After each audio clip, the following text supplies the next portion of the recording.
Hello, and I'm your host, Kyle Phoenix, and this is lesson 1 from A Course in Miracles. So it reads as Miracles book. This is the workbook for students, which has about 365 lessons.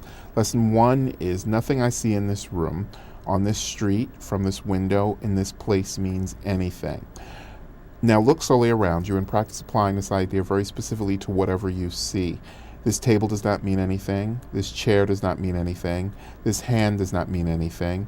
This foot does not mean anything. This pen does not mean anything. Then look farther away from your immediate area and apply the idea to a wider range. The door does not mean anything. That body does not mean anything. That lamp does not mean anything. That sign does not mean anything. That shadow does not mean anything.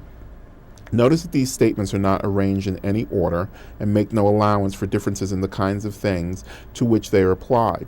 That is the purpose of the exercise. The statement should merely be applied to anything you see. As you practice the idea for the day, use it totally indiscriminately. Do not attempt to apply it to everything you see, for these exercises should not become ritualistic. Only be sure that nothing you see is specifically excluded.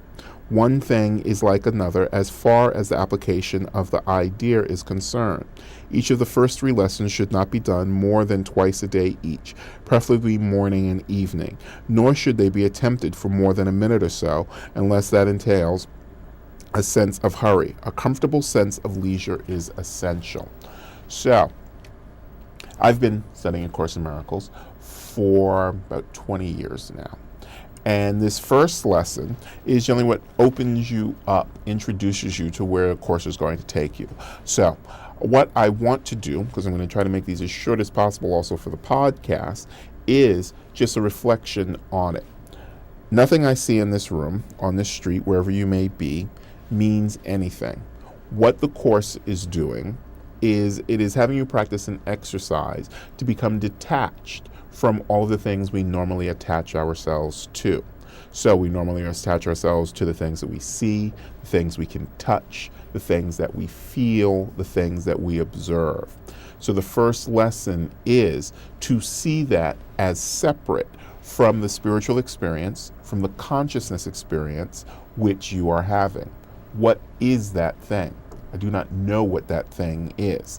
I don't know what that thing over there is. I know what it's called. I know what people have told me that it is. I know what it represents. I even know what it looks like. When I say it looks like this other thing, whatever that other thing is again falling into the category of something that people have told me what it is, what it should do, what it should be, and therefore what it should mean to me.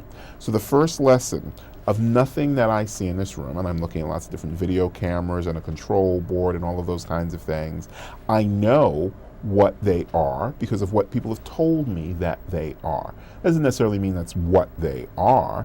I know what they do because maybe I've been trained or showed how to use them, and therefore I assume, okay, I know what this is.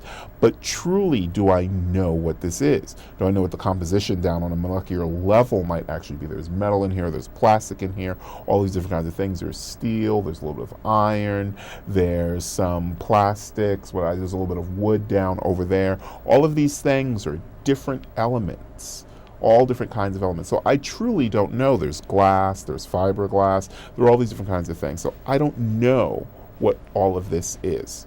So the first lesson is to accept that literally the grandness of so many different kinds of things, whatever they may be, even if they may be people around me, escapes my entire ability to define. So now how do I bring this down into real life? Because you got a course is really up here and it says, hey, I want you to apply this everywhere. I don't know who people are. I don't know what this experience is for. I know that I'm filming this, that I'm taping this, that I'm going to broadcast this, that hopefully this will help you. I don't know how it will help you.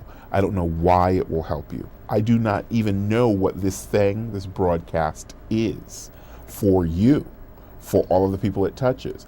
I don't even really know, if you really want to take it to a full level, if anybody hears this or anybody relates to this. So that's the first place that we're left at. What do I then know? Because that's what the next supposition or the reverse inter question is. what do I know if I don't know what this other stuff is? And of course, our next lesson will take us there.